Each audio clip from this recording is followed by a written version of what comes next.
Assalamualaikum warahmatullahi wabarakatuh. Alhamdulillah, anak-anakku sekalian, kita dapat bertemu kembali. Bagaimana kabar kalian semua? Alhamdulillah, sehat ya? Tetap semangat. Ya, jangan lemah ya, jangan malas-malasan ya, walaupun keadaan kita masih kondisi pandemi ini. Baik anak sekalian, sebagaimana biasa sebelum kita masuk materi saat ini, kita berdoa terlebih dahulu ya. Semoga Allah Subhanahu wa taala membukakan mata hati pikiran kita semua. Ya. Mari kita berdoa bersama. Al-Fatihah. Bismillahirrahmanirrahim. Shiratal ladzina an'amta 'alaihim. Bismillahirrahmanirrahim. Raditu billahi rabba. Aku rela Allah Tuhanku. Wabil islami dina. Islam agamaku. Wabi Muhammadin nabiyyan wa rasulah. Muhammad menjadi nabi dan rasulku. Wabil Qur'ani imama. Al-Quran menjadi pedomanku. Wabil ka'bati kiblatan. Ka'bah menjadi kiblatku. Wabil mu'minina ikhwana. Dan orang-orang beriman saudaraku. Rabbi zidni ilma warzuqni fahma. Ya Allah, tambahkanlah ilmuku dan berilah kepadaku kecerdasan. Rabbi yassir wala tu'assir. Ya Allah, berikanlah kemudahan dan jangan engkau berikan kesulitan. Rabbi tammim bil khair ya arhamar rahimin. Ya Allah, lengkapilah dengan kebaikan. Hanya engkaulah ya Allah yang maha penyayang. Amin. Baik, pada pertemuan kali ini anakku sekalian, kita akan membahas tentang masuknya agama Islam ke Indonesia. Kapan Islam masuk di tanah air kita? Bagaimana prosesnya? Siapa yang membawa?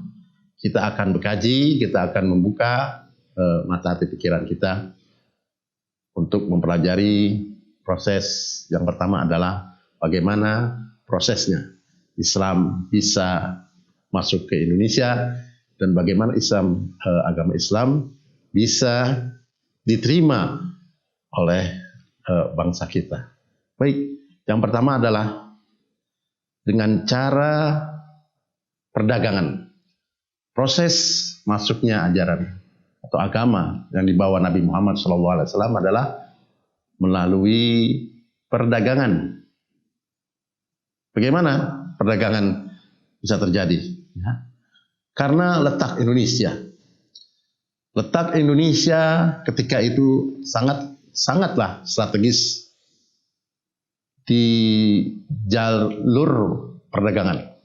Jadi Indonesia adalah tempat yang sangat strategis dalam jalur perdagangan pada masa atau saat itu.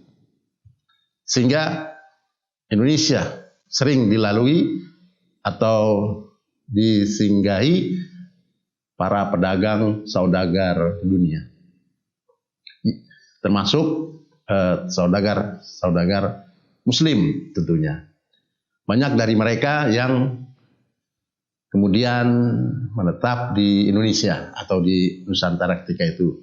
Kemudian membangun perkampungan di Indonesia. Itulah ya. Setelah mereka datang melakukan interaksi dengan warga setempat, ya, mereka akhirnya membuat satu perkampungan. Ya. Yang kedua, prosesnya adalah Islam itu masuk karena penduduk lokal beranggapan, ya, para pedagang muslim adalah kalangan terpandang. Wah, yang datangnya adalah orang-orang kaya semua. Sehingga bangsa kita menerima. Sehingga banyak dari penguasa atau pejabat pribumi Indonesia yang menikahi putra atau putrinya kepada para pedagang muslim. Jadi yang kedua ini adalah prosesnya melalui perkawinan. Ya, proses kedua adalah melalui perkawinan. Setelah itu apa? Setelah proses perkawinan ada lagi proses Islam cepat menyebar di Indonesia, yaitu pendidikan. Apa? Yang ketiga, pendidikan. Setelah perkampungan Islam terbentuk, ya, mereka mulai mendirikan fasilitas pendidikan, ya, berupa pesantren, ya, yang langsung dipimpin oleh guru agama tentunya dan ulama. Dan para lulusan dari pesantren itu, ya, para santri-santrinya tentunya akan pulang kemana? Ke kampungnya masing-masing, ke kampung halamannya, dan tentunya menyebarkan ajaran Islam di daerahnya masing-masing. Oh, ya kan? Jadi sudah membentuk satu komunitas perkampungan. Nah, ini perlu nih karena mereka sudah menjadi satu dengan bangsa Indonesia, maka perlu adanya satu sarana untuk mereka biar lebih pandai ke depannya, lebih cerdas, maka dibentuklah sarana pendidikan, yaitu ketika itu adalah pendidikan pesantren. Paham anak-anak sekalian? Jadi pendidikan pertama adalah ketika itu adalah pesantren. Baik, yang ketiga, udah ya. Sekarang yang keempat, prosesnya apa? Dakwah atau penyebaran agama Islam cepat di Indonesia itu adalah yang keempat ini adalah dengan metode kesenian. Bagaimana? Kok bisa dengan kesenian Islam bisa menyebar? Nah, ini salah satu trik atau dakwah yang biasa disampaikan oleh Sunan. Sunan siapa? Sunan Kalijaga. Ya. Jadi ada wali salah satunya dari yang 9 itu yang bernama Sunan Kalijaga itu dengan dakwahnya dengan kesenian. Ya. Dan banyak kesenian yang lain selain wayang. Ya. Atau alat-alat Jawa itu namanya gending atau apa namanya yang Sunan Bonang, ya, Bonang itu juga dengan kesenian pula, dengan lagu, ya, semua dengan kesenian, sehingga Islam dapat cepat diterima oleh hal layak ketika itu. Nah, kesenian ini merupakan warisan budaya yang masih terjaga hingga detik ini, hingga saat ini wayang masih adalah milik kebudayaan kita. Itu merupakan cara dakwah untuk penyebaran agama Islam yang dilakukan oleh Sunan Kalijaga ketika itu. Tentunya dalam dakwah penyebaran agama Islam. Karena wayang sangat memiliki peranan yang nyata. Peranan yang nyata artinya kehidupan nyata. Contohnya Sunan Kalijaga tadi, ya, dia bagaimana menyampaikan dakwanya, bagaimana kehidupan sehari-hari itu dengan gambaran seorang wayang.